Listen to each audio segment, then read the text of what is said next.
안녕하세요. 요즘은 스토킹 범죄에 대한 뉴스를 심심찮게 접할 수 있는데요. 스토킹은 강박증과 같은 정신질환의 일종이 아닐까 생각을 해봅니다.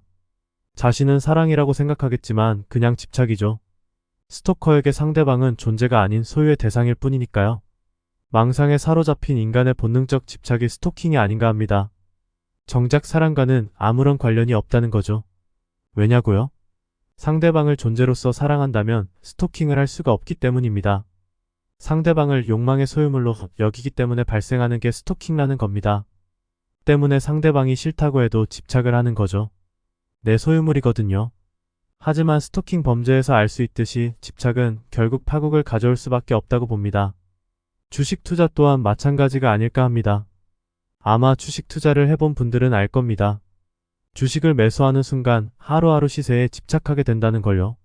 특히 지금처럼 대내외적인 상황으로 주식시장이 불확실할 때는 더욱 말입니다. 신경이 곤두서고 스트레스는 기본입니다. 왜냐고요? 집착을 하기 때문이죠. 주식을 장기 투자하기로 마음먹었다면 하루하루의 시세에 집착을 해서는 안 됩니다. 그리고 집착을 할수록 흔들리게 되어 있습니다. 특히 무리한 투자를 했거나 비투라면 더욱 말이죠. 이렇게 되면 주식을 장기 투자를 한다는 건 어렵지 않을까 합니다. 버티기가 쉽지 않기 때문입니다. 저도 그랬었으니까요. 주식을 장기 투자하는 가장 이상적인 방법은 바닥에서 씨앗을 심고 그냥 잊어버리는 겁니다. 미친 개소리로 들리겠지만요. 솔직히 주식을 매수하는 순간 더 이상 자신이 할 수 있는 일은 없으니까요. 왜냐하면 주식의 시세는 본인과는 아무 관련이 없기 때문입니다. 세력들이 아니라면 말입니다. 때문에 하루하루 시세에 집착을 해봐야 별 의미가 없다는 겁니다. 오히려 스트레스만 받고 뇌동매매를 하게 될 확률만 높아지지 않을까 합니다. 그렇게 되면 장기 투자가 어느새 단타로 변하게 되죠. 대부분의 주식 투자자들이 겪게 되는 문제라고 봅니다. 그리고 점점 계좌의 잔고는 줄어들고 주식 투자에 대한 회의를 느끼게 될 겁니다. 아마 이게 대부분이 주식 투자를 실패하는 이유가 아닐까 합니다. 3년 전인가 매일같이 자신의 일상을 올리는 초보 단타 유튜버가 있었는데요. 그 당시 꽤 인기가 있었던 걸로 기억을 합니다. 불과 몇 개월 만에 구독자가 2만 명이 넘었으니까요. 저는 3년이 넘도록 구독자가 100명 남짓이었죠. 그 초보 단타 유튜버가 매일같이 아침 일찍 일어나서 미국의 각종 지표와 국내 경제 뉴스를 분석하며 매매를 했었는데요. 1년 정도 지나자 단타를 그만두고 그냥 취직을 하더라고요. 어떻게 보면 현명한 대처가 아니었을까 합니다. 솔직히 단타로 1년을 버티기도 쉽지 않은 게 현실이니까요.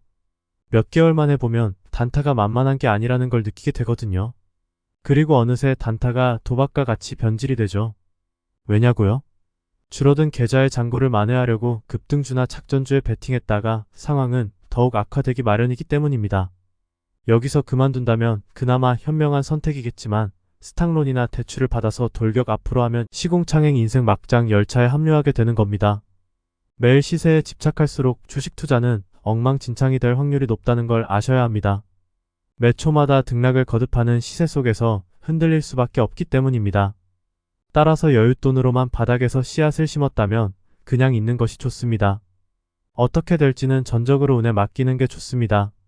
솔직히 바닥에서 3,000원짜리였던 테슬라 주식이 10년 후에 120만 원이 될 거라고 생각한 사람들이 있었을까요? 테슬라에 지분 투자를 했던 토요타조차 중간에 포기하고 발을 뺐는데 말입니다. 테슬라는 만년 적자 회사였습니다. 그나마 탄소 배출권으로 간신히 버텼던 거죠. 그 10년 동안 하루하루 시세를 확인하고 집착했다면 과연 버틸 수 있었을까요? 그 시간에 그냥 자신의 일을 하는 게 훨씬 이득이지 않을까 합니다. 주식을 장기 투자한다는 건 나무를 심는 것과 같다고 생각해야 합니다. 어린 나무가 성장하려면 기본적으로 수십 년이 필요하죠. 하지만 누구도 굳이 하루하루 성장을 지켜보며 확인하지는 않을 겁니다. 올바른 곳에 올바른 품종의 어린 나무를 심었다면 말입니다. 그냥 잊고 자신의 일을 묵묵히 할 뿐이죠. 주식을 장기 투자한다는 것도 이와 같다고 봅니다. 하루하루 시세에 중독되어 집착을 해봐야 여러분의 손해일 가능성이 큽니다. 그 시간에 그냥 자신의 일을 하세요.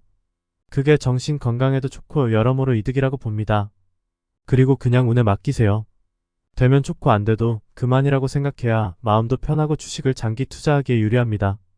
하지만 여기서 절대적으로 중요한 것은 바닥에서 씨앗을 심어야 한다는 겁니다. 없어도 그만인 여윳돈으로만 말이죠. 바닥에서 더 이상 하락하지 않고 이평선이 평지나 평야처럼 균형을 오랫동안 유지한다는 건 누군가 지속적으로 매수하고 있다고 봐야 합니다. 일반적으로 개미들은 바닥에서 매수를 하지 않죠. 무섭고 두렵거든요. 돈이 될 것 같지도 않고요. 그럼 그게 누구일까요?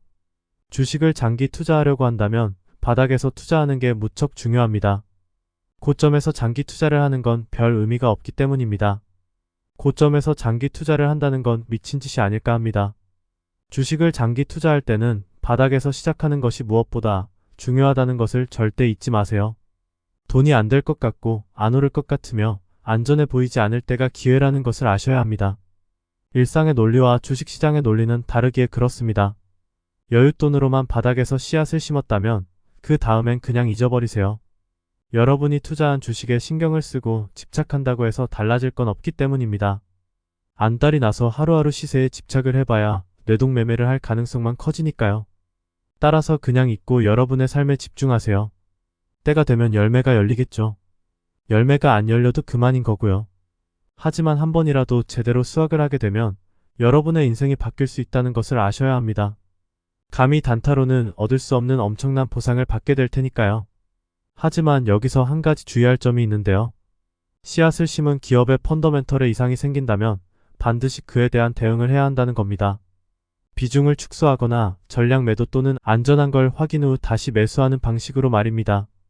얼마 전 빅데이터로 노인들의 집결지를 추적해보니까 예상 외로 강남이 나왔다고 하는데요. 근데 왜 하필 강남일까요? 소식적에 친구 따라 강남 한 번씩은 갔다 오시지 않았나요? 저도 그랬었으니까요. 역시 누가 뭐래도 강남은 다단계의 성지가 아닐까 합니다. 요즘은 노인들도 다단계에 빠져 있다고 하는데요. 다단계도 예전처럼 비싼 값의 물건을 떠넘기는 게 아니라 코인 같은 걸로 꼬드기는 것 같더라고요. 사토시라는 놈은 코인 사기라는 새로운 분야를 개척하는데 지대한 영향을 끼쳤다고 봅니다.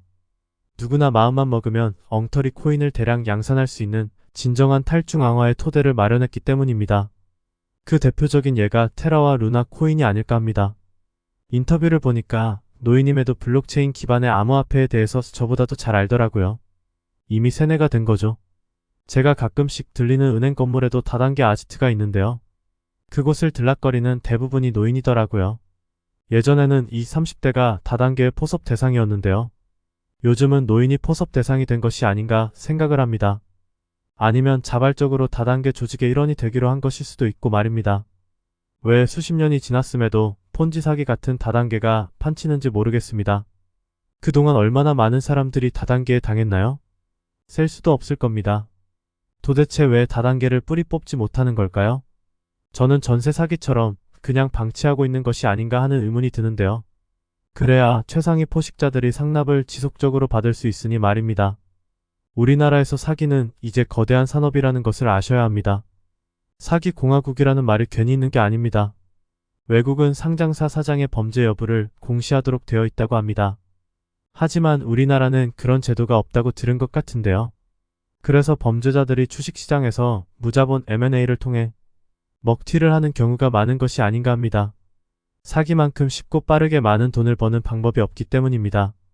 거기다가 처벌도 솜방망이니까요. 당연히 사기가 판칠 수밖에 없는 게 우리나라의 현실이라는 거죠. 누군가 날 위해서 돈을 벌어줄 거라는 환상에서 벗어나시길 바랍니다. 그 환상 때문에 사기를 당하는 겁니다.